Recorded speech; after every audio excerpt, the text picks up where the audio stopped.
Halo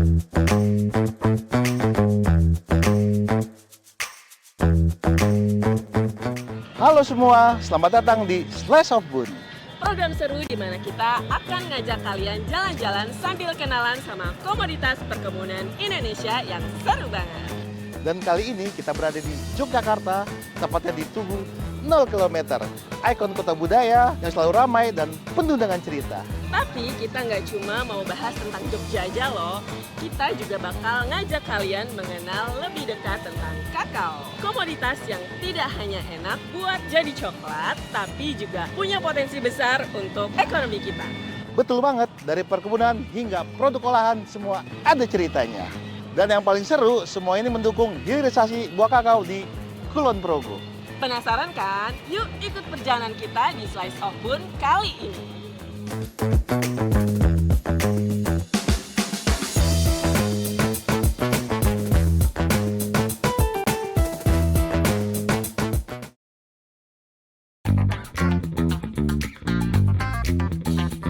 Kalau ngomongin Jogja, pasti banyak yang langsung kepikiran budaya, pariwisata, atau kulinernya. Tapi ada satu lagi nih yang nggak kalah penting dan mungkin belum banyak orang tahu. Jogja juga punya potensi besar di bidang kakao. Kakao, si buah yang menjadi bahan baku utama coklat ini, ternyata nggak cuma manis. Di balik kulit tebalnya tersimpan peluang ekonomi, apalagi kalau diolah lebih jauh. Dari sekedar biji, kakao bisa berubah menjadi beragam produk bernilai tambah. Di Kulon Progo, ada satu pelaku usaha yang sudah membuktikan.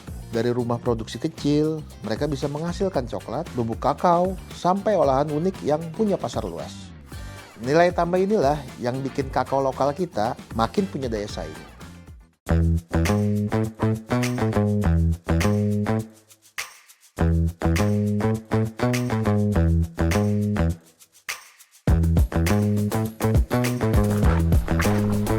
Selamat siang, Ibu.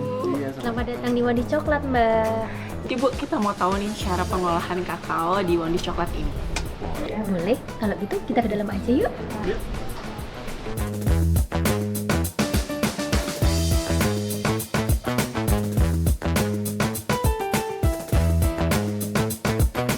Jadi saat ini kita sudah ada di rumah produksi Wondis Coklat dengan konsep open cooking, Mbak.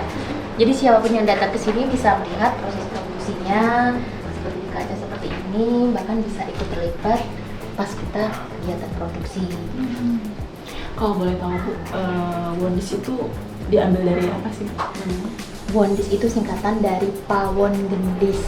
Jadi pawon gendis ini merupakan istilah bahasa Jawa yang terdiri dari kata pawon artinya dapur, terus gendis ini artinya gula.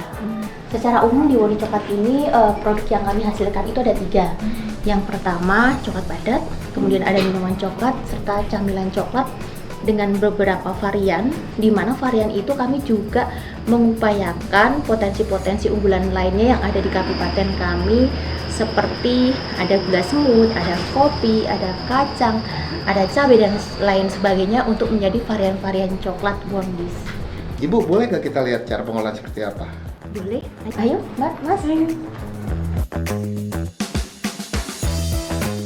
Jadi ini bahan bakunya, Mbak, untuk membuat coklat Wondis. Nah, biji kakao ini sudah pilihan, Mbak, karena kami juga menuntut ke petani untuk difermentasi dulu sebelum proses pengeringan. Kemudian ada proses sortir dan ada tingkat kekeringan tertentu baru kita terima di sini. Kalau boleh tahu, Bu, ini kakaonya dapatnya dari mana ya, Bu? Biji kakao ini kami peroleh dari petani sekitar yang ada di Wondis.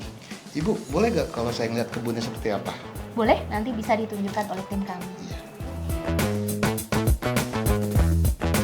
Inilah kenapa penting banget untuk terus mendorong hilirisasi komoditas perkebunan seperti kakao. Dan supaya makin jelas, yuk kita lihat langsung suasana perkebunan kakaonya. Dari sinilah semua cerita kakao itu bermula. Pak, saya boleh nanya-nanya, Pak? Sejak kapan sih Bapak memulai tanaman kakao? Itu mulai tahun 1991. Terlebih sekarang ini, Pak, hasil kakao itu banyak pengolah-pengolah dari pengrajin-rajin itu banyak sekali. Pak, di situ ada tanaman kakao, Pak. Ya. Saya mau lihat ya, Pak. Kira-kira nih Pak, kalau udah seperti ini berapa bulan lagi Pak panen? Ini kayaknya seminggu lagi, barangkali nggak sampai ini 2 atau 3 hari Seminggu panen. lagi. Oh sudah berubah warna? Iya, ini Kira-kira kan seminggu bertanda lagi. hampir panen. Pak, Bapak seneng nggak kalau misalkan tanaman kakao tuh berbuahnya banyak, panennya melimpah? Yang saya harapkan itu, Pak. Heeh. Saya harapkan itu biar menumpang hidup lah dengan kakao sendiri. Itu harapan saya, Pak. Baik Pak, terima kasih Pak atas bincang-bincangnya. Kita lihat tempat lain dulu Pak. Iya. Oke, Pak. Mari, Pak.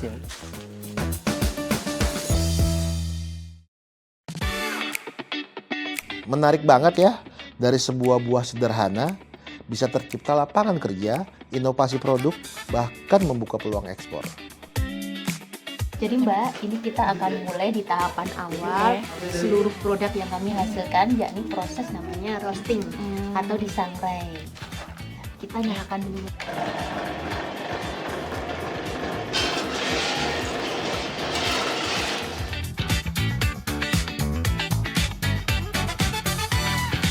Nah, untuk tahap selanjutnya, lip ini kita giling untuk jadi pasta kakao. Yuk kita masuk ke dalam Mbak.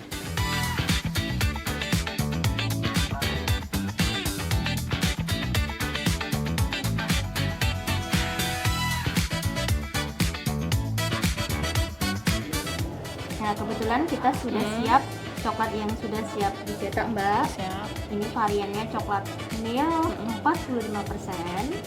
Di mana sebelum masuk cetakan kita ada proses namanya tempering. Proses penstabilan suhu sebelum masuk cetakan.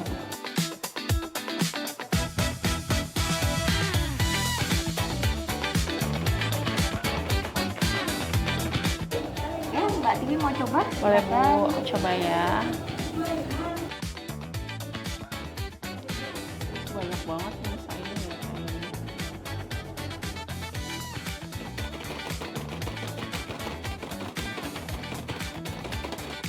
Kita sudah selesai proses pencetakannya, tinggal masukkan ke lemari pendingin.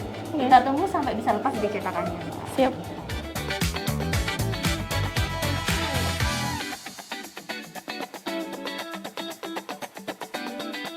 Assalamualaikum. Waalaikumsalam. Ih, yang dari kebun kakao. Wih, cerita dong. Gimana tadi? Tadi ketemu Pak Dalijo, yang ajarin cara pengolahan kakaonya, cara metiknya. Coklat nih. Ini hasilnya nih. Tadi kita produksi coklat, kebetulan variannya yang milk coklat 45%. Kalian mau coba? Aku mau. Ini yang tadi dibuat sama Iya. Tiwi. Iya dong. Oke, aku coba ya Bu. Saya cobain ya Bu.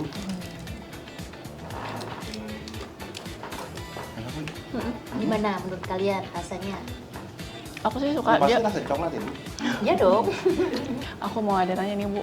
Nah kalau untuk nilai tambah ini menurut Ibu seberapa penting sih nilai tambah bagi industri kakao ini? Sangat penting ya Mbak ya. Soalnya menurut saya kalau masyarakat Indonesia ini menjual hasil panen kakao hanya berbentuk bahan baku, apalagi diekspor ya, ini nilainya kan rendah sekali. Nah kalau kita mampu menjual keluar itu ya minimal setengah jadi lah, itu otomatis harganya makin meningkat, penyerapan tenaganya juga semakin banyak, dan nilai jualnya juga semakin tinggi. Salah satunya kita kerjakan melalui produksi coklat-coklat Wadis dengan berbagai macam varian.